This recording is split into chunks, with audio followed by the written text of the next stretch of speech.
मोदी जी और पुष्कर सिंह धामी जी ने जिस तरह से टिहरी के विकास पर फोकस किया है, हम उसके लिए उनका बहुत बहुत धन्यवाद देते हैं। तब चाहिए हमारी चार धाम की सड़कें हैं, लेकिन जो मुख्य विषय है, एक तो अभी जो टिहरी को जिस हिसाब से टिहरी बांध का लाभ मिलना चाहिए था, उसमें कहीं न कहीं थोड़ा बहुत कमी रही है।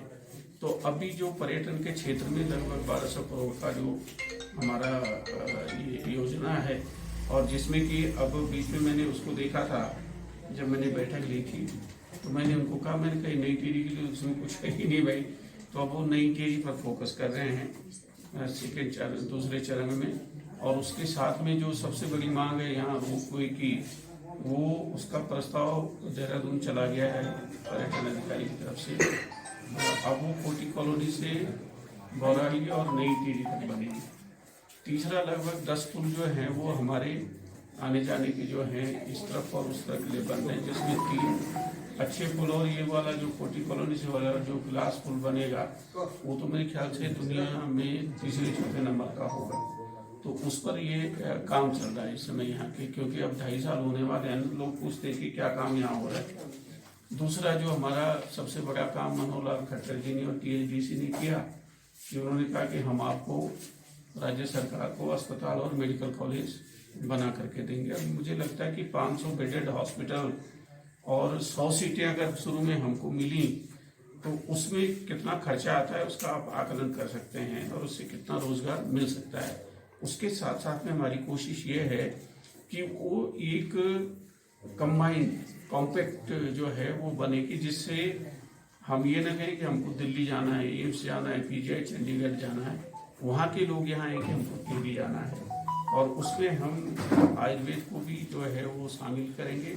उसमें यूनानी और होम्योपैथी की जितनी वो है, उन सारी विधाओं को उसमें सम्मिलित करेंगे, क्योंकि हमारे पास वहाँ काफ़ी जमीन उपलब्ध है। सबसे बड़ी बात क्या है, उसमें जो नई चीज़ होगी कि जो वेजिटेटिव स्टेट के, जैसे यहाँ पर हमारे बुनियादी थे जो एक्सीडेंट हुआ, वो वेजिटेटिव स्टेट में, तो उस तरह के लोगों के लिए जो है अलग से वार्ड की व्यवस्था होगी। पूरे हिंदुस्तान में मेरे ख्याल से इस तरह की कहीं व्यवस्था नहीं है। तो उसका एक हम कॉम्पैक्ट जो है वो, जिसको हम मेडिकल डेस्टिनेशन कह सकते हैं, मैं मेडिकल टूरिज्म नहीं कहता, तो उस पर सब लोगों का सहयोग लेकर के जल्दी उस पर काम शुरू हो जाएगा। तीसरा जो हमारा क्या कहते हैं, जो हाइड्रो इंजीनियरिंग कॉलेज है, उसको IIT बनाने का, पर्वतीय परिषद बनाने की चीफ सेक्रेटरी ने उसमें बैठक दी थी।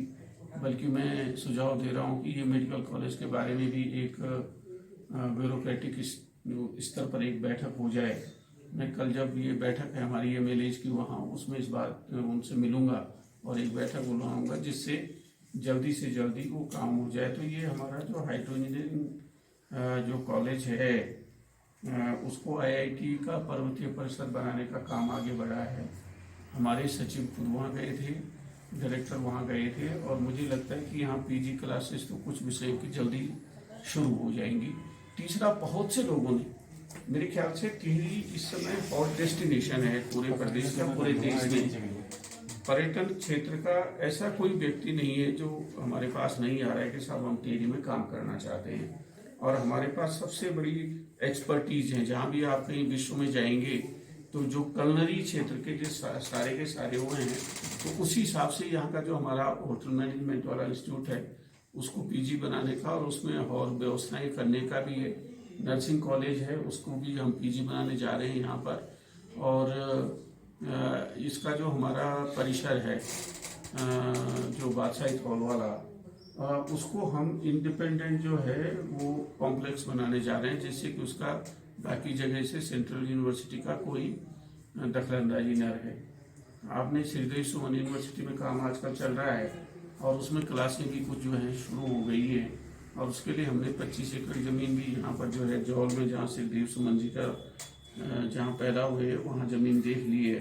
तो कोशिश है कि आप लोगों के सहयोग से भविष्य में 2 चीज़ें, एक तो एजुकेशन का हब बन जाए, और एक अभी बातचीत हुई है कि जो आर्टिफिशियल इंटेलिजेंस आज के ज़माने का सबसे बड़ा हुआ है, उससे बड़ा कोई विषय नहीं। तो उसके लिए भी कुछ लोगों से बातचीत हो रही है। और उसके जैसे द्रोंग है, जैसे प्रधानमंत्री जी ने कहा, तो वो कुछ लोगों को वो तो तुरंत ही हम इसमें ITI में और इसमें हाइड्रो इंजीनियरिंग कॉलेज में शुरू कर सकते हैं। उसमें भी कुछ लोगों ने रुचि दिखाई है कि तो यहाँ का जो बेरोजगारी का विषय है और इन्वेस्टमेंट का विषय है, उस पर जो है हमारा जो गौरव रहा है उसके अनुसार काम कर सके। तो अध्यक्ष जी भी अपना उसमें ध्यान बहुत ही तेज गति से गतिमान है और 1,49,000 सदस्य बनाने का लक्ष्य हमें मिला, जिसमें लगभग हम 45% के आसपास हमने इसको टारगेट को प्राप्त कर लिया है। और मुझे बताते हुए बहुत खुशी हो रही है कि अभी 23 तारीख की रिपोर्ट तक हम लोग जो है पूरे प्रदेश के अंदर 7वें स्थान में थे और टिहरी विधानसभा पूरे प्रदेश के अंदर 70 विधानसभाओं से तीसरे नंबर पे हमारी है सदस्यता के मानकों के अनुसार। और अभी प्रथम चरण की समाप्ति के बाद जो है 1 अक्टूबर से 15 अक्टूबर तक इसका द्वितीय चरण इसका प्रारंभ होगा। तो मैं समझता हूँ कि द्वितीय चरण में हम जो है अपने जनपद का पूरा का पूरा जो है 100% लक्ष्य हम लोग प्राप्त कर लेंगे।